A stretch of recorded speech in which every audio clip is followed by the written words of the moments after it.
RK நகர் இடைத்தேர்தல் வாக்கு எண்ணிக்கை விறுவிறுப்பாக நடைபெற்று வருகிறது. அதன் விவரங்களை தற்போது நம்ம செய்தியாளர் தேவபிரியனிடம் கேட்கலாம். அவர் தலைமைச் செயலகத்தில் தலைமை தேர்தல் அதிகாரியின் கட்டுப்பாட்டர்கள் காத்திருக்கிறார்.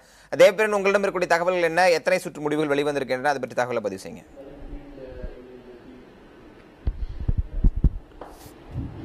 செம்மல், தற்போது வரைக்கும் அதிகாரப்பூர்வமாக முதல் சுற்று வாக்கு எண்ணிக்கை முடிவுகள் அறிவிக்கப்பட்டுள்ளது. இரண்டாம் சுற்று வாக்கு எண்ணிக்கையும் எண்ணி முடிக்கப்பட்டு தற்போது அதற்கான முடிவுகள் இன்னும் ஒரு சில நிமிடங்களில் அறிவிக்கப்பட உள்ளது. நீங்கள் காட்சிகளில் பார்த்துக் கொண்டிருப்பது மூன்றாம் சுற்று எண்ணிக்கையின் தொடக்கம். அதாவது தற்போது ஒரு சில நொடிகளுக்கு முன்புதான் மூன்றாம் சுற்று வாக்கு எண்ணிக்கை தொடங்கி இருக்கிறது. அந்த காட்சிகளில் நீங்கள் பார்க்க முடியும். அந்த சீலிடப்பட்ட பெட்டிகள் திறக்கப்பட்டு அந்த ஓட்டிங் மெஷின்ஸ் தற்போது கேண்டிடேட்ஸ் காண்பிக்கப்பட்டு வருகிறது. அதோட காட்சியில நீங்க பார்க்கலாம். அதாவது முதல் திரை அப்படின்றது இப்படி வரும். மொத்தம் எத்தனை வேட்பாளர்கள் போட்டியிடுகிறார்கள், அதனுடைய முதல் வேட்பாளர், இரண்டாம் வேட்பாளர் அப்படின்ற ஒவ்வொரு கட்டமாக நம்மால் ஓட்டு எண்ணிக்கை பார்க்க முடியும். இன்னும் ஒரு சில நிமிடங்களில் அல்லது ஒரு சில நொடிகளில் இரண்டாம் சுற்று வாக்கு எண்ணிக்கை முடிவுகள் அறிவிக்கப்பட இருக்கிறது. செம்மல், முதல் சுற்றை பொறுத்தவரைக்கும் ஒட்டுமொத்தமாக பதிவான வாக்குகளின் எண்ணிக்கை 11,188. தமிழக முதலமைச்சர் ஜெயலலிதாவுக்கு 9,546 வாக்குகளும், கம்யூனிஸ்ட் கட்சியின் வேட்பாளர் சி மகேந்திரன் அவர்களுக்கு 930 வாக்குகளும் பதிவாகி இருக்கிறது. யாருக்கும் வாக்களிக்க விரும்பவில்லை என்பதற்காக நௌட்டாவிற்கு 174 வாக்குகள் ஒட்டுமொத்தமாக பதிவாகி இருப்பதாக தேர்தல் ஆணைய அதிகாரிகள் தரப்பில் தெரிவிக்கப்பட்டுள்ளது. இரண்டாம் சுற்று வாக்கு எண்ணிக்கை முடிவுகள் இன்னும் ஒரு சில நொடிகளில் அறிவிக்கப்பட இருக்கிறது. செம்மல், இரண்டாம் சுற்று வாக்கு எண்ணிக்கை முடிவுகளும் தற்போது வந்திருக்கின்றன. தேவபிரியன், அந்த வகையில் அதிமுக பொதுச்செயலர் முதலமைச்சருமான ஜெயலலிதா 20,398 வாக்குகள் பெற்றிருக்கிறார். இந்திய கம்யூனிஸ்ட் கட்சியின் வேட்பாளர் மகேந்திரன் 1,647 வாக்குகள் பெற்றிருக்கிறார். இவர்கள் இருவருக்குமான அந்த வேறுபாடு என்பது 18,751 வாக்குகளாக இருக்கின்றன. அதாவது 18,751 வாக்குகள் முன்னிலையில் அதிமுக பொதுச்செயலர் முதலமைச்சருமான ஜெயலலிதா ஆர்கே நகர் இடைத்தேர்தலில் முன்னிலை பெற்றிருக்கிறார். இந்த முடிவுகள் தற்போது நீங்கள் தெரிவித்த தகவலின்படி மூன்றாம் சுற்று வாக்கு எண்ணிக்கை என்பது தற்போது தொடங்கி இருக்கிறது. மூன்றாம் சுற்று வாக்கு எண்ணிக்கை முடிவுகள் வரும்போது மீண்டும் உங்களை தொடர்பு கொள்கிறோம். தற்போது இரண்டாம் சுற்று முடிவில் அதிமுக வேட்பாளரும் முதலமைச்சருமான ஜெயலலிதா 20,398 வாக்குகளும், இந்திய கம்யூனிஸ்ட் வேட்பாளர் மகேந்திரன் 1,647 வாக்குகளும், அந்த வேறுபாடு அதாவது ஜெயலலிதா பெற்றிருக்கக்கூடிய முன்னிலை வாக்கு நிலவரங்கள் 18,751 வாக்குகளாக இருக்கின்றன. நாம் தொடர்ந்து பேசலாம். அதாவது அவர் லெனின் இந்த இடைவேளைக்கு முன்னாடி சொன்னது போன்று ஒரு வேட்பாளர், ஒரு அதிமுகவினுடைய ஒரு நிர்வாகி இல்லை வேறொரு தொண்டர் நிற்கிறார் அப்படின்னா ஒரு முழு படையை இறக்கி பணியாற்றுவதற்கு ஒரு தேவை இருக்கிறது. ஆனால் ஒரு முதலமைச்சர், அவர்தான் கட்சியினுடைய பொதுச் செயலர், ஸ்டார் கேண்டிடேட், அவருக்கு கூட ஒரு புதுசா நின்ற ஒரு தொண்டருக்கு இணையாக அவ்வளவு ஒரு போர்ஸை இறக்கி செய்ய வேண்டிய தேவையில்லை. இன்னும் அவர் சொன்னா ஒவ்வொரு தெருவையும் முற்றுகையிட்டு இருந்தனர் அப்படின்னு சொல்றாரு. அந்த முற்றுகை நடைபெற்றது. 1.5 கோடி தொண்டர்கள், 1,50,00,000 தொண்டர்கள் அண்ணா திராவிட முன்னேற்ற கழகத்தில் இருக்காங்க. அம்மா நிக்கிறாங்கன்னு உடனே எங்களால யாரையுமே தடுக்க முடியல. தமிழ்நாடு முழுவதும் இருந்து வந்து ஒரு நாளாவது அந்த தொகுதிக்குள்ள போய் நாங்க அம்மா ஓட்டு கேட்டே தீருவோங்கிற ஆர்வத்துல தொண்டர்கள் வந்து இறங்கும் போது யாரை நீங்க கட்டுப்படுத்துவீங்க? அம்மாவே சொன்னாலும் கேட்க மாட்டாங்க தொண்டர்கள். அம்மா நாங்க ஒரு நாளாவது உங்களுக்காக ஓட்டு கேட்டு போயிடுறோம்மா அப்படின்னு சொல்லக்கூடிய ஒரு ஆர்வம் உள்ள வெறிப்பிடித்த தொண்டர்கள் அண்ணா திராவிட முன்னேற்ற கழகத்தில் யாரும் முற்றையிடல. அவங்க சொந்த ஆசையில வந்து, அதுவே ஆர்கே நகர் என்பது மிகச்சிறிய ஒரு கான்ஸ்டிடுவன்சி. ஒரு தெருவில் 10 பேர் போனாலே தெருவு அடைச்சிக்கிற அளவுக்கு தான் அங்க இருக்கிற ஸ்ட்ரீட் இருக்கும். இப்போ 50 பொறுப்பாளர் போட்டிருக்காங்கன்னு போது அவங்க யாரும் கவர்மெண்ட் கார்ல போகல, அவங்க காரை கொண்டு போய் அங்க நிறுத்தியிருக்காங்க, அவ்வளவுதான். ரெண்டாவது, ஒரு ஸ்ட்ரீட்டுக்குள்ள ஒரு தொண்டர்கள் போய் ஓட்டு கேட்கும் போது அது அவர்களுக்கு இப்போ அண்ணா கம்யூனிஸ்ட் எவ்வளவு தொண்டர்கள் இருக்காங்கிறது அவங்களுக்கு தெரியும், எங்களுக்கு எவ்வளவு தொண்டர்கள் இருக்காங்கிறதும் அவங்களுக்கு தெரியும். எங்க தொண்டர்கள் போய் வேலை பார்த்தாங்க, அது அவங்களுக்கு பெருசா தெரியுது. அவங்க தொண்டர்கள் எண்ணிக்கையில அவங்களுக்கு அது கம்மியா தெரியுது, அவ்வளவுதான் டிஃபரன்ஸ். இல்ல, தொண்டர் எண்ணிக்கை தான் வேறுபாடு. தொண்டர் எண்ணிக்கைனா ஒரு கான்ஸ்டிட்யூன்சிக்கு எவ்வளவு செலவு செய்யலாம்னு இருக்கு. இத்தனை கார்கள் வருதுன்னா, இத்தனை பேர் வர்றாங்கன்னா அந்த செலவு யார் கணக்கில் சேர்க்கப்படுகிறது? அதுக்கு நான் இவங்களை குறை சொல்லலை. ஒரு பொதுச்செயலக முறையில் ஆர்வலர்ல வரலாம், அவங்க விரும்பி கூட வரலாம், இன்னும் சொல்ல போனா ரொம்ப அதீத விருப்பத்தின் காரணமாக வரலாம். கட்டுப்படுத்த வேண்டிய தேர்தல் ஆணையம் தவறி இருக்கிறது. அதுதான் என்னுடைய அழுத்தமான குற்றச்சாட்டு. இவ்வளவு வாகனங்களை அனுமதித்தது தவறு, இவ்வளவு பேர் அங்க உட்கார வைத்து அந்த கணக்குகள் எல்லாம் வந்ததா? இவையெல்லாம் எங்களுக்கு நீங்க தேர்தல் செலவு கணக்க பாத்தீங்கன்னாலே இடைவெளி இருக்கு பாருங்க, உண்மைக்கு இதற்குமான இடைவெளி இருக்கு பாருங்க. நிறுத்தி வைக்கப்பட்டு தொடர்ந்து இருந்த வாகனங்கள், கண்காணிக்கப்பட்ட வாகனங்களை தான் நான் சொல்றேன். நான் வந்துட்டு போற வாகனங்களை எல்லாம் சொல்லல. பிரச்சார வாகனங்கள் தான் தேர்தல் கணக்குல இல்ல தனிப்பட்ட முறையில் தேர்தலுக்கு என்று வந்தாலும் தவறான தகவல். தனிப்பட்ட முறையில் தேர்தலுக்கென்று வந்தால், சொந்த வாகனங்களில் வந்தால் கூட அந்த செலவு வேட்பாளரின் கணக்கிலே வைக்க வேண்டும். அதுதான் தேர்தல் விதிமுறை, நடைமுறை அதுதான். இப்ப அது மாதிரி இல்லாம முழுக்க அவை எல்லாவற்றையும் விட்டுவிட்டது என்பது தேர்தல் ஆணையமே இந்த இடத்தில் தன்னுடைய நிலையில் இருந்து எந்த அடிப்படையான விஷயங்களையும் மேற்கொள்ளவில்லை. தேர்தல் ஆணையம் கையிருந்து ஊமனாய் இருந்தது, காது மட்டும் கேட்டது, கண்ணு மட்டும் பார்த்தது, வாய் பேச முடியாது, கையால் செயல்பட முடியாது, முடங்கி போன ஒரு தேர்தல் ஆணையமாக இது இருந்தது. எந்த தவறும் அங்க நடக்கலங்கிறதுனால தேர்தல் ஆணையம் அமைதியா இருந்தது. அங்க எந்த தவறும் நடக்கல எங்களால் சொல்ல முடியும். அம்மாவுக்கு நாங்கள் தவறு வரதெல்லாம் உண்மைன்னு எடுத்துக்க முடியுமா? முகநூல்ல உங்களுக்கு வேண்டிய உங்களுக்கு ஃபேவரா எங்களுக்கு எழுதுவாங்க. படம் எடுத்து உடனுக்குடன் ஊடகங்களே வந்தது. ஏன் அதை பத்தி பதில் சொல்லல? அத்துமீறலோட உச்சகட்டமாக நீங்க எல்லாம் வந்து ஆதாரங்கள் எழுதி பேசுறீங்க. 181 வட்டத்துல வந்து அந்த வாக்குச்சாவடி அது அதிகப்படியான வாக்குகள் பதிவானது எப்படி? இதுக்கு மேல என்ன ஆவணம்? இருங்க, அது இல்ல, அது மட்டும் இல்ல, அதை பற்றி நீங்க குறைகளை சொல்லும் போது அந்த குறைகள் மக்களிடம் சென்றடையாமல் இப்ப தடுக்கிறீங்க நீங்க. அதாவது உங்களுடைய இல்ல அது தொடங்க ஆரம்பத்திலே இது கொஞ்ச காலம் உங்களுக்கு ஓடும் வரை ஓடட்டும். அப்ப உங்களுக்கு இல்ல உயர்நீதிமன்றம் சொல்லுச்சு சென்னை மாநகராட்சி தேர்தலை திரும்ப நடத்த வேண்டும், அராஜகம் என்று. தற்காலிக வெற்றி நீங்கள் வந்து இப்ப வந்து மகிழ்ச்சி நிச்சயம் இல்ல, அது வரலாறு சொல்லும். புதிய தலைமுறை இந்த பதிவு வரலாறு சொல்லும். நான் சொல்லுகிறேன் இப்போது இது தற்காலிக வெற்றி, மிக மிக தற்காலிக வெற்றி. இன்னும் சொல்ல போனா இது வந்து கேவலமான வெற்றி. இன்னும் சொல்ல இழி காரணம் என்னன்னா இது வந்து நிலை நிற்க தகுந்த நிற்க போகிற வெற்றி அல்ல. இது மீண்டும் மக்களுக்கு சோதனை ஏற்படுத்தி அந்த வேதனை இன்னும் 15 நாட்கள் தெரியும்.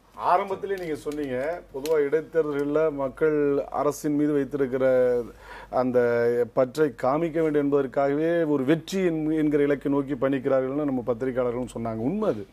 ஆனா இந்த இடைத்தேர்தல் வெற்றி பொது தேர்தலில் பிரதிபலிப்பதில்லை. கடந்த கால இடைத்தேர்தலில் பாத்தீங்கன்னா அந்த ஒப்பீடு தான். எனவேதான் சொல்றேன் இந்த இடைத்தேர்தலை வைத்து அரசு கடந்த இடைத்தேர்தல்களுக்கும் இந்த இடைத்தேர்தலுக்கும் நிறைய வித்தியாசங்களை நம்மளால பார்க்க முடியுது. இந்த திரு துரைக்கண்ணா சொன்னது போன்று இந்த தேர்தல் ஒரு கட்டாயத்தின் அடிப்படையில் வந்த தேர்தல். அந்த அந்த அந்த கட்சிக்கு ஒரு முக்கியமான தேர்தலாகவும் இந்த தேர்தல் பார்க்கப்படுற சூழலும் ஓராண்டே இருக்கக்கூடிய நிலையிலும் இதை எந்த வகையிலும் இடை போட முடியாம புறக்கணித்திடலாம் அப்படின்னு சொல்றதுக்கு என்ன அடிப்படை காரணம் உங்கள்ட்ட இருக்கு? அதாவது எந்த விதமான இது ஒரு இதான தேர்தல் தான், இது வந்து 2014 எந்த விதம் ரிஃப்ளெக்ட் பண்ணாது அப்படின்னு அதை அப்படியே ஓரம் தள்ளுறதுக்கு என்ன மாதிரியான காரணங்கள் நீங்க வச்சிருக்கீங்க? இல்ல, அதாவது என்னன்னா கடந்த கால வரலாறுகளை பார்க்கிறோம். இதே அதிமுக பெண்ணாகரத்தில் டெபாசிட் போனுச்சு. ஆனா பொது தேர்தலில் அதுல எங்களுடைய வேட்பாளர் தான் அதிமுகவுடைய ஆதரவோடு வெற்றி பெற்றிருக்கிறோம். அதே போல பல இடங்களில் டெபாசிட் போன இடங்கள் எல்லாம் பெருவாரியான வாக்கு வித்தியாசத்திலே வெற்றி அடைந்திருக்கிறது. ஆக அரசு எந்திரம் தேர்தல் ஆணையம் இதனுடைய கூட்டு முயற்சியால் உருவாக்கப்பட்ட ஒன்றாகத்தான் இடைத்தேர்தல்கள் வெற்றி இருக்கிறது. ஆனா 2014 நாடாளுமன்ற தேர்தல் ஜெயித்த போது கூட திராவிட முன்னேற்ற கழகம் உள்ளிட்ட பிரதான எதிர்க்கட்சிகள் என்ன சொன்னாங்கன்னா இது தேர்தல் ஆணையத்தின் ஒத்துழைப்போடு நடந்த தேர்தல், 144 தடை உத்தரவு போட்டதுனாலதான் அதிமுக ஜெயிச்சது அப்படின்னு சொன்னாங்க. அதே தேர்தல் ஆணையம் தான் இன்னைக்கு இந்த இடைத்தேர்தல் நடத்த போது, அதே தேர்தல் ஆணையம் தான் நாளைக்கு பொது தேர்தலையும் நடத்த போகுது. அப்ப இந்த 3 வேறுபட்ட ஒப்பீடுகளை சொல்லும் போது அதற்கு பின்பு அரசியல் காரணங்கள் இருக்கு அப்படின்னு சொல்றது தவறான விஷயம். அதாவது பொது தேர்தல் வர்ற போது தேர்தல் ஆணையம் மத்திய தேர்தல் ஆணையத்தினுடைய நேரடி கண்காணிப்பில் வருகிறது. அதை கூட குற்றம் சுமத்தினாங்களே 144 தடை உத்தரவு போட்டு அதிமுக தவறு இருக்கிறது. அதாவது 144 தடை உத்தரவு இந்தியா முழுவதும் போடப்பட்டிருக்குமேனால் சரி, ஆனால் தமிழ்நாட்டில் மட்டும் போடப்பட்டிருக்கிறது என்றால் இங்கு என்ன பிரத்யோக சூழல் என்பதை அரசியல் கட்சிகளுக்கு விலக்கியிருக்க வேண்டும். போட்டியிட்டாலும் போட்டியிடவில்லை என்றாலும் அரசியல் கட்சிகளுக்கு விலக்கியிருக்க வேண்டும். எத்தனையோ கூட்டங்கள் நடத்துகிறார்கள் தேர்தல் ஆணையர்கள்.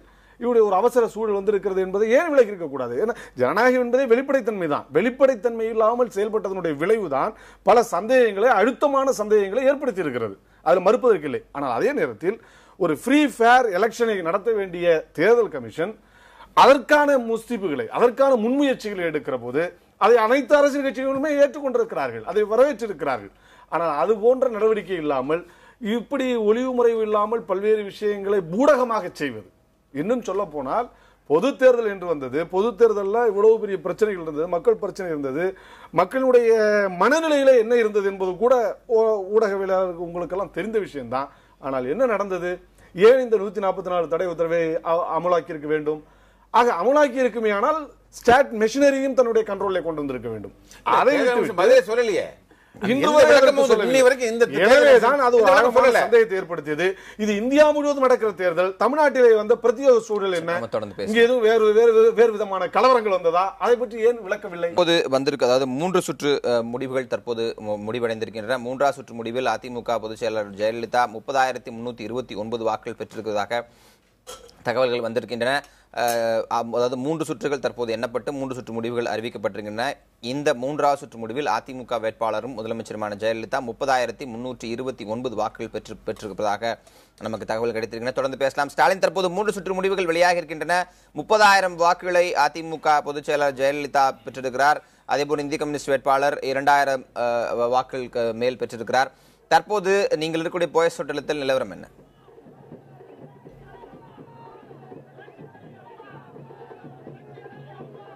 ஜெமல், அதாவது 3 சுற்று முடிவுகள், அதாவது ஒவ்வொரு சுற்று முடிவுகள் வெளிவர வர வர இந்த போயஸ் கார்டன், அதாவது அதிமுக வேட்பாளரும் தமிழக முதல்வருமான ஜெயலலிதா இல்லம் அமைந்துள்ள போயஸ் கார்டன் பகுதியில் அதிமுக தொண்டர்கள் ஒவ்வொரு சுற்றுகள் முடிவு வெளிவர அதிக அளவில் கூட தொடங்கியுள்ளனர். தற்போது அதாவது இந்த சுற்று முடிவுகள் கிட்டத்தட்ட 30,000 வாக்குகள் முன்னிலையில் அதிமுக வேட்பாளர் ஜெயலலிதா முன்னிலை வகித்து வரும் நிலையில் அதிமுக தொண்டர்கள் பட்டாசுகளை வெடித்தும் இனிப்புகளை வழங்கியும் தற்போது கொண்டாடி வருகிறார்கள். நேரடியாக அந்த காட்சிகளை பார்க்கலாம். அதிக அளவில் கிட்டத்தட்ட 500க்கும் மேற்பட்ட தொண்டர்கள் தற்போது இங்கே குழுமியுள்ளனர். அவர்கள் ஒவ்வொருவர் மனதிலும் நிச்சயமாக இந்த தேர்தலில் அதிமுக வேட்பாளர் ஜெயலலிதா பெருவாரியான வாக்குகள் வித்தியாசத்தில் வெற்றி பெறுவார் என்ற ஒரு எதிர்பார்ப்பை தொடர்ந்து நிலவி வருகிறது. ஆர்கே நகர் இடைத்தேர்தலை பொறுத்தவரை பார்த்தோம் என்றால் தமிழகத்தில் உள்ள பிரதான கட்சிகள் இந்த தேர்தலை புறக்கணித்துள்ள நிலையில் அதிமுகவுக்கும் இந்திய கம்யூனிஸ்ட் கட்சிக்கும் தான் நேரடியான போட்டி நிலவியது. தற்போதைய நிலவரப்படி இந்திய கம்யூனிஸ்ட் கட்சி வேட்பாளரை விட அதிமுக வேட்பாளர் ஜெயலலிதா 30,000 வாக்குகள் வித்தியாசத்தில் முன்னிலை வைத்துள்ளார். அந்த கொண்டாட்டங்களில் தொடர்ந்து அதிமுக தொண்டர்கள் ஈடுபடுகிறார்கள். தற்போது அதிமுக தொண்டர்களிடம் பேசலாம். சொல்லுங்க, தற்போது இந்த ஆர்கே நகர் இடைத்தேர்தலை பொறுத்தவரை தமிழக முதல்வர் ஜெயலலிதா இந்த தேர்தலில் போட்டியிட்டு முன்னிலை வைத்து வராங்க. இந்த அதிமுக தொண்டர்கள் நீங்க எப்படி பாக்குறீங்க? கர்மத்தில் வாழ்வதனை சூதுகவும் மறுபடியும் தர்மமே வெல்லும் என்கின்ற உதாரணமாக புரட்சி தலைவி அம்மாவுடைய உழைப்பு, புரட்சி தலைவி அம்மாவுடைய ஒப்பற்ற செயல்பாடுகள் தான் இன்று ஆர்கே நகரை உயர்த்தி பிடித்ததற்கு காரணமாக இருந்திருக்கிறது. அது மட்டுமல்ல, உழைப்பு, உண்மை, நேர்மை, ஆட்சித்திறன், மக்களுக்கு அவர்கள் செய்கின்ற தொண்டு, இது அத்தனைக்கும் உயர்வாக மகுடம் சுற்றப்பட்டிருக்கிறார்கள் புரட்சி தலைவி அம்மா. தற்போது நிலவரப்படி அதிமுக அதாவது தமிழக அமைச்சர்கள் ஒவ்வொருவராக தற்போது போயஸ் கார்டனுக்கு வந்து கொண்டிருக்கிறார்கள். நேரடியாக பார்க்கலாம், அமைச்சர்கள் ஒவ்வொருவரும் தற்போது போயஸ் கார்டன் இல்லத்திற்கு ஜெயலலிதா இல்லத்திற்கு சென்று கொண்டிருக்கிறார்கள். அது மட்டுமல்லாமல் இந்த ஆர்கே நகர் இடைத்தேர்தலில் கிட்டத்தட்ட 28 வேட்பாளர்கள் போட்டியிட்டாலும் அங்கீகரிக்கப்பட்ட கட்சிகளான அதிமுக இந்திய கம்யூனிஸ்ட் கட்சியும் தான் போட்டியிட்டது. இந்த நிலையில் அதிமுக வேட்பாளர் முன்னிலை வகித்து வருவது அதிமுக தொண்டர்களுக்கு மிகப்பெரிய உற்சாகத்தை அளித்துள்ளது என்றுதான் சொல்ல வேண்டும். ஜமல், தற்போது நாம் அடுத்த கட்டம் அந்த வாக்கு எண்ணிக்கை நிலவரங்கள் மற்றும் வித்தியாசங்களை பார்க்கலாம். அந்த அடிப்படையில் 3 சுற்றுகள் தற்போது முடிவடைந்திருக்கின்றன. 3ஆவது சுற்று முடிவில் அதிமுக வேட்பாளரும் முதலமைச்சருமான ஜெயலலிதா 30,329 வாக்குகள் பெற்றிருக்கிறார். அவரை எதிர்த்து போட்டியிட்ட இந்திய கம்யூனிஸ்ட் கட்சி வேட்பாளர் சி மகேந்திரன் 2,297 வாக்குகள் பெற்றிருக்கிறார். வாக்கு வித்தியாசம் என்பது 28,032 இருக்கிறது. இது 3ஆவது சுற்று முடிவு. காலை சரியாக 8 மணிக்கு இந்த வாக்கு எண்ணிக்கை என்பது தொடங்கியது. தபால் ஓட்டுகள் எண்ணப்பட்டு அதோடு சேர்த்து தற்போது 3 சுற்று வாக்குகள் எண்ணப்பட்டிருக்கின்றன. இந்த வாக்கு எண்ணிக்கை முடிவில், அதாவது 3ஆவது சுற்று முடிவில் அதிமுக வேட்பாளர் முதலமைச்சருமான ஜெயலலிதா 30,329 வாக்குகளும், இந்திய கம்யூனிஸ்ட் வேட்பாளர் மகேந்திரன் 2,297 வாக்குகளும். இந்த வாக்கு வித்தியாசம் என்பது 28,032 இருக்கிறது. தொடர்ந்து இந்த வாக்கு நிலவரங்கள் குறித்த தகவல்களை பார்க்கலாம். தொடர்ந்து விவாதத்தை நாம் தொடர்வோம். இந்த துறைக்குள்ள, அதாவது ஒரு சைலண்ட் எலெக்ஷன் அப்படின்லாம் சில பத்திரிகைகள் எழுதினதை நம்மளால பார்க்க முடிந்தது. அதற்கு பின்பு அவர்கள் என்ன காரணங்களை வைத்திருக்கிறார்கள் அப்படின்ற விவாதத்தை தாண்டி இந்த தேர்தல் ஆர்கே நகர் போன்று பொருளாதார ரீதியாகவும் வளர்ச்சி திட்டங்களிலும் பின்தங்கி இருக்கக்கூடிய ஒரு தொகுதியின் மீதான கவனத்தை பெற்றிருக்கிறது அப்படின்னு மட்டும் எடுத்துக்கலாமா, இல்ல அவருடைய வளர்ச்சி திட்டங்களுக்கு அதிமுக பொதுச் செயலாளர் ஜெயலலிதாவும் முதலமைச்சருமான ஜெயலலிதா வெற்றி பெறும் பட்சத்தில் அது உதவும் அப்படின்னு எடுத்துக்கலாமா? உண்மையாக பொதுவாக தமிழக முதலமைச்சர் மீது ஒரு குற்றச்சாட்டு இருந்தது. வெறும் கிராம பகுதிகளை மட்டுமே தேர்ந்தெடுத்து நிற்கிறார்கள். போடியா, ஆண்டிப்பட்டி, அது மாதிரி பர்கூர் மாதிரியான தொகுதிகளில் நகர்ப்பகுதிகளில் அவங்க நிற்கிறது இல்லை. ஏன்னா நகர்ப்பகுதி வாக்கு வங்கிகள் அதிமுக இல்லைங்கிற மாதிரியான ஒரு குற்றச்சாட்டு இருந்தது. இப்போ அதை உடைக்கணுங்கிற ஒரு முடிவெடுத்து தான் ஆர்கே நகரை தேர்ந்தெடுக்கிறாங்க. இன்னொன்று என்னென்னு கேட்டிங்கன்னா, பிற மாவட்டங்களில் போனால் இந்த அமைச்சர்கள் ஆட்சி அதிகாரம் எல்லாரும் அங்கே போய் முகாமிட்டு போய் அது ஒரு குற்றச்சாட்டுக்கு இடம் வரைக்கும். சென்னை நகருங்கிற போது அவங்க பகலில் போய் பிரச்சாரம் பண்ணுறது, மத்தியானம் வந்து கோட்டையில் வேலைகளை பார்க்குறது, அந்த மாதிரியான ஒரு நிகழ்வுக்காக இருந்தது. அங்கே வந்து நிறைய வளர்ச்சி திட்டங்கள் வந்து இப்போ இந்த தேர்தலில் கூட நிறைய பண்ணினாங்க அப்படிங்கிற மாதிரியான ஒரு குற்றச்சாட்டுகள் பரவலாக எதிர்க்கட்சி தரப்பில் இருந்தது. இப்போ என்னை பொறுத்தவரை நான் சட்டமன்றத்தில் இருக்கிற போதே உங்களுக்கும் தெரியும், பல்வேறு புதிய அறிவிப்புகளை வெளியிட்டாங்க. ஏறத்தாழ ஒரு 116 கோடி அளவுக்கு இந்த சென்னை மாநகர பகுதிக்கு சாலை வசதிகள், சாலை பராமரிப்பு திட்டங்கள்லாம் போடணும். நாங்கள் தமிழகம் முழுவதுமே ஒரு 2000 கோடிக்கு மேற்பட்ட தொகுதிகளுக்கு ஒரு அனௌன்ஸ்மெண்ட் வந்தது. ஸோ அதன் அடிப்படையில் அங்கே வளர்ச்சி திட்டங்கள் வந்து நடந்துகிட்ருக்கு.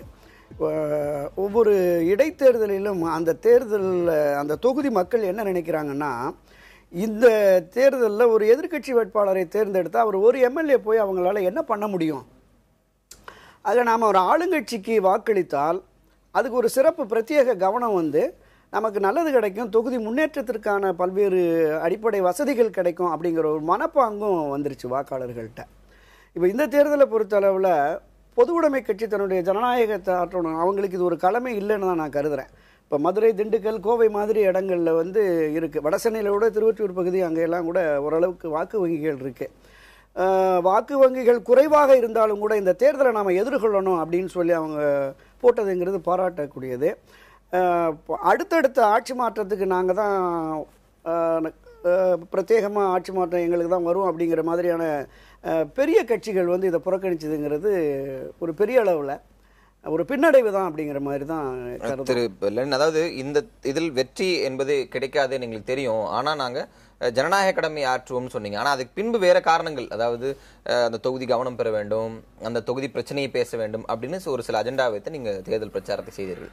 அந்த இலக்கை உங்களால் அடைய முடிந்ததா? ஆர்கே நகர் போன்ற ஒரு பின்தங்கிய பகுதியினுடைய பிரச்சனைகளை வெளிக்கொணர்வதற்கான வாய்ப்புகள் இருந்தனவா? நிச்சயமா இருந்தது. ஏன்னா ஆர்கே நகரில் அந்த 8 ஆண்டுகளுக்கு முன்பு கட்டப்பட்டு இன்றும் கட்டி முடியாத அந்த ஃப்ளைஓவர் பாலங்கள், அதே போல் அந்த குப்பை மிகப்பெரிய பிரச்சனை. ஏன்னா மாநகராட்சியில் இருக்கிற 13 நாளில் 8 மண்டலங்களுடைய குப்பை அங்கே தான் சேமிக்கப்படுகிறது. அதனுடைய துர்நாற்றம், அதனால் வருகிற தொற்று நோய்கள், 1400க்கும் மேற்பட்ட தொற்று நோய்கள், அதனால் வந்து நீர் பாதிப்பு, தண்ணீர் பாதிப்பு, இவை எல்லாவற்றையும் விலக்கி நாங்கள் பேசியபோது மக்கள் கேட்டார்கள். அதனுடைய நேரடி தாக்கம் தான் இப்போ அதிமுகவே இதற்கு ஒரு மாஸ்டர் பிளான் தயாரித்துக் கொண்டிருக்கிறோம் என்று இன்றைக்கு பல்வேறு செய்திகள் வந்திருக்கிறது என்றால் எங்களுடைய பிரச்சாரத்தினுடைய வெற்றியாக நாங்கள் கருதுகிறோம். எனவே மக்களுக்கு இந்த பிரச்சனை ரொம்ப அத்தியாவசியமானது என்று கருதினோம். அதனை நாங்கள் மிகப்பெரிய அளவுக்கு பிரச்சாரமாக கொண்டு போனோம். மக்களும் அதை செவி கொடுத்து கேட்டார்கள். அது உண்மை என்பதும் அவர்களுக்கு எல்லாம் தெரிகிறது. எனவே இதை மாற்றுவது என்று வருகிற போது அரசாங்கமே தன்னுடைய பொறுப்பில் இருக்கிற போது அதை சொல்ல வேண்டிய அவசியம் வந்திருக்கிறது. எனவே அது ஒரு முக்கியமான வெற்றியாக நாங்கள் கருதுகிறோம். இன்னொன்று 10,740 ஆந்திராம் ராஜன் பாபு 33, திரு சுபாஷ் பாபு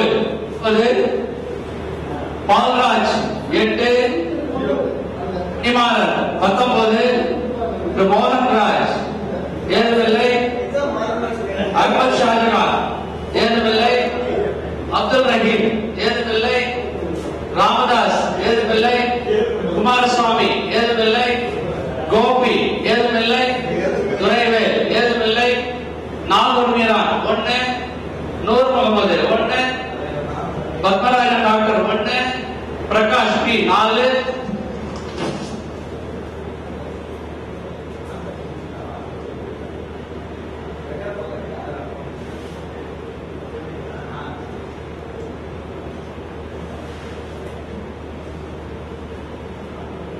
பொன்ராஜ் ஏதுமில்லை, மகாராஜன் 1, மாரிமுத்து ஏதுமில்லை, மல் 13,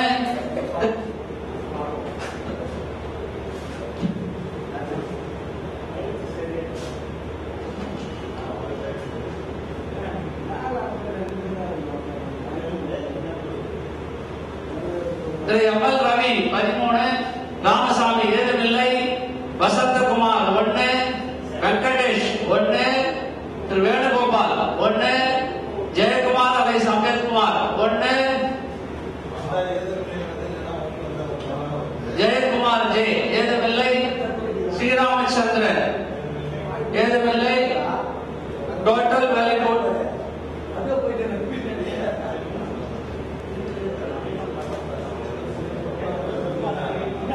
12,062 ரிஜெக்டட் ஓட்டர்ஸ் இல்லை. நோட்டா 179. ஒவ்வொரு சுற்று வாக்குகள் எண்ணப்பட்டு முடிவுகள் அதிகாரப்பூர்வமாக அறிவிக்கப்படக்கூடிய அந்த நேரடி காட்சிகளைத்தான் நீங்கள் பார்த்தீர்கள். இதுபோன்ற நடைமுறையில் தான் ஒவ்வொரு சுற்று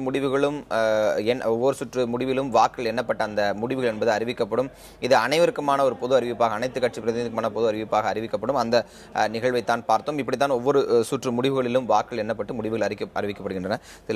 அந்த காட்சிகளுக்காக உங்களிடம் இருக்க தொடரலாம். தேர்தல் என்பது எங்களை பொறுத்தவரை ஒரு தெளிதல் தான், மக்களுக்கான தெளிவை தர வேண்டும் என்பதுதான். தமிழ்நாட்டில் ஒரு மாற்று அரசியல் தேவைப்படுகிறது. மக்கள் சார்ந்து, மக்கள் பிரச்சனைகள் சார்ந்து இயங்கக்கூடிய ஒரு மாற்று அரசியல் தேவையாக இருக்கிறது. அந்த தேவை உணர்ந்துதான் இடதுசாரிகள் நாங்கள் இந்த தேர்தலிலே களம் கண்டோம். எங்களுடைய வேட்பாளர் ஆரம்பத்திலிருந்தே சொன்னார், வெற்றி பெறுவது ஒன்று மட்டுமே தேர்தலில் இலக்காக வைத்து செயல்படக்கூடியவர்கள் இல்லை. இந்த தலைமுறையை மட்டுமல்ல, அடுத்த தலைமுறையும் பாதிக்கிற பல்வேறு விஷயங்கள் இருக்கிறது. குறிப்பாக மது கலாச்சாரம். அரசே மதுவை விற்பதனால் வந்திருக்கிற விளைவுகளை நாங்கள், அதனுடைய மிக முக்கியமான மோசமான தன்மைகளை எல்லாம் மக்கள் மத்தியிலே பிரச்சாரமாக எடுத்துச் சென்றோம். பெண்கள் குறிப்பாக ஒவ்வொருவரும், இன்னும் சொல்ல போனால் ஆளும் கட்சியை சார்ந்த பெண்களே கூட அந்த பிரச்சாரத்தை கண்டு இது மிக மோசமான ஒன்றாகத்தான் இருக்கிறது. ஏனென்றால் 14 வயது 15 வயது இளம் மாணவர்கள் கூட மதுவை அருந்த தலைப்பட்டிருக்கிறார்கள். இது சமூகத்தினுடைய அவலத்தின் குறியீடாக பார்க்கிறோம் என்கிற கருத்தை எல்லாம் எங்கள் பிரச்சாரத்தின் போது சொல்கிற போது எங்களுக்கு மேலும் உத்வேகமாக இருந்தது. எனவே தேர்தல் தாண்டி மக்களை செழுமைப்படுத்துகிற இந்த பிரச்சனைகளுக்கெல்லாம் தீர்வை முன்வைக்கிற ஒரு பிரச்சார களமாக நாங்கள் இந்த களத்தை ஆக்கினோம். அதன் விளைவாகத்தான் மிக எளிய முறையிலே எங்களுடைய பிரச்சாரம் அமைந்தது. நீங்கள் எந்த விதமான பந்தாவோ ஆடம்பரமோ இன்றி வீட்டுக்கு வீடு சென்று, ஒவ்வொரு இல்லந்தோறும் நாங்கள் சென்று கால்நடையாகவே சென்று வாக்கு கேட்டோம். அது தருகிறோம், இது தருகிறோம் என்கிற ஆசை வார்த்தை எங்கும் இல்லை. உங்கள் பிரச்சனை தீர்ப்பதற்கு எங்களுக்கு வாக்களியுங்க என்கிற ஒரே ஒரு வார்த்தையோடு எங்களுடைய தேர்தல் பிரச்சாரம் வீடுகள் நோக்கி சென்று கொண்டிருந்தோமே தவிர வேறு மாதிரியான செயல்பாடுகளில் ஈடுபடவில்லை. அடுத்ததாக மதுரையில் தற்போது இந்த ஆர்கே நகர் இடைத்தேர்தலில் முன்னில் நிலவரங்கள் தெரிய வரக்கூடிய இந்த சூழலில் மதுரையில் அதிமுக தொண்டர்கள் குவிந்து இனிப்புகளை வழங்கி கொண்டாடப்படக்கூடிய இந்த நேரடி காட்சியில் பார்த்துக் கொண்டிருக்கும். தற்போது இந்த காட்சியில் மதுரையிலிருந்து வந்து கொண்டிருக்கின்றன அதிமுக தொண்டர்கள். ஆர்கே நகர் இடைத்தேர்தல் அதிமுக வேட்பாளர் முதலமைச்சருமான ஜெயலலிதா பெற்றிருக்கக்கூடிய அந்த முன்னிலை நிலவரங்களை கொண்டாடக்கூடிய வகையில் குழுமி இனிப்புகளை வழங்கிக் கொண்டிருக்கிற இந்த நேரடி காட்சிகளை பார்த்துக் கொண்டிருக்கிறீர்கள். தற்போது மதுரையிலிருந்து இந்த காட்சிகள் வந்து கொண்டிருக்கின்றன. தமிழகம் முழுவதும் அதிமுக தொண்டர்கள் உற்சாக கொண்டாட்டத்தில் ஈடுபடக்கூடிய அந்த காட்சியில் அங்கங்கிருந்து வந்து கொண்டிருக்கின்றன. தற்போது நீங்கள் பார்த்துக் கொண்டிருப்பது மதுரை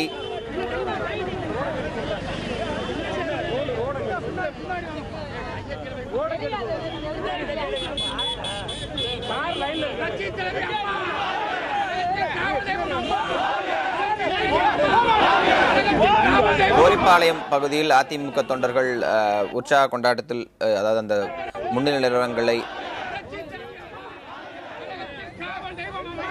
கொண்டாடக்கூடிய காட்சி. தற்போது மதுரையிலிருந்து அதிமுக தொண்டர்கள் அதிமுக வேட்பாளர் முதலமைச்சர் ஜெயலலிதா பெற்றக்கூடிய இந்த முன்னிலை கொண்டாடக்கூடிய வகையில் இனிப்புகளை வழங்கி கோஷங்களை எழுப்பியவாறு குழுமியிருக்கூடிய நேரடி காட்சிகளை மதுரை கோரிப்பாளையம் பகுதியிலிருந்து நாம் பார்த்துக் கொண்டிருக்கிறோம். தற்போது 4 சுற்று முடிவுகள் வெளியாகி இருக்கின்றன. 4வது சுற்று முடிவில் அதிமுக வேட்பாளர் முதலமைச்சர் ஜெயலலிதா 38,806 வாக்குகள் பெற்றிருக்கிறார். அவரை எதிர்த்து போட்டியிட்ட இந்திய கம்யூனிஸ்ட் கட்சி வேட்பாளர் திரு மகேந்திரன் 2,809 வாக்குகள் பெற்றிருக்கிறார். 4வது சுற்று முடிவில் அதிமுக பொதுச் செயலாளர் ஜெயலலிதா 38,806 வாக்குகளும், இந்திய கம்யூனிஸ்ட் வேட்பாளர் மகேந்திரன் 2,809 வாக்குகளும் பெற்றிருக்கிறார்கள். 4 சுற்று முடிவுகள் தற்போது வெளியாகின்றன. மொத்தம் 17 சுற்று முடிவுகள், 17 சுற்றுகளாக இந்த வாக்குகள் இந்த ஆர்கே நகர் இடைத்தேர்தல் எண்ணப்பட இருக்கின்றன. காலை 8 மணிக்கு தொடங்கிய அந்த வாக்கு எண்ணிக்கை என்பது தற்போது 4 சுற்றுகளை முடித்திருக்கிறது. 4 சுற்றுகள் முடிவில் தற்போது இந்த வாக்கு எண்ணிக்கை வந்திருக்கிறது. இந்திய கம்யூனிஸ்ட் வேட்பாளர் சி மகேந்திரன் 2,809 வாக்குகளும், அதிமுக பொதுச் செயலாளர் ஜெயலலிதா 38,806 வாக்குகளும் பெற்றிருக்கிறார்கள். இவர்களுடைய இந்த முன்னிலை நிலவரம் என்ன என்பதை தற்போது பார்க்கலாம். 38,806 வாக்குகளை பெற்றிருக்கக்கூடிய அதிமுக பொதுச் செயலாளர் ஜெயலலிதா தற்போது முன்னிலை வகித்து வருகிறார்.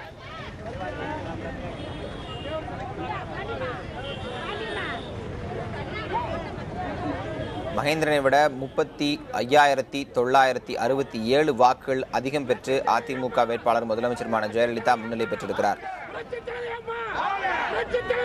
தற்போது மதுரை கோரிப்பாளையம் பகுதியில் அதிமுக தொண்டர்கள் பொதுமக்களுக்கு இனிப்புகளை வழங்கக்கூடிய அந்த நேரடி காட்சிகளை பார்த்துக் கொண்டிருக்கிறீர்கள்.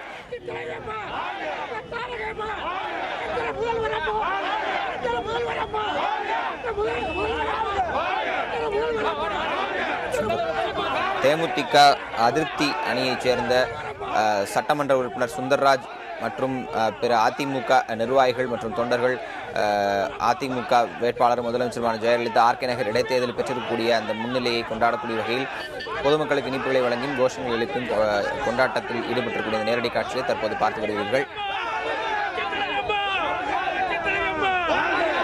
தமிழகம் முழுவதும் இருந்து இந்த தற்போது அதிமுக தொண்டர்களுடைய காட்சிகள் வந்து கொண்டிருக்கின்றன.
அதேபோன்று முதலமைச்சரின் இல்லம் அமைந்திருக்கூடிய போயஸ் ஹோட்டலத்திலும் அதிமுக தொண்டர்கள் உற்சாக கொண்டாட்டத்தில் விடக்கூடிய காட்சிகளை நாம் பார்த்து வருகிறோம்.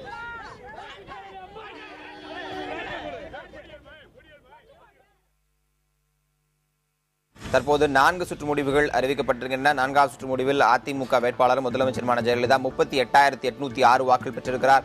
அவரை எதிர்த்து போட்டியிட்ட இந்திய கம்யூனிஸ்ட் வேட்பாளர் மகேந்திரன் 2,809 வாக்குகள் பெற்றிருக்கிறார். வாக்கு வித்தியாசம் என்பது 35,997 இருக்கிறது.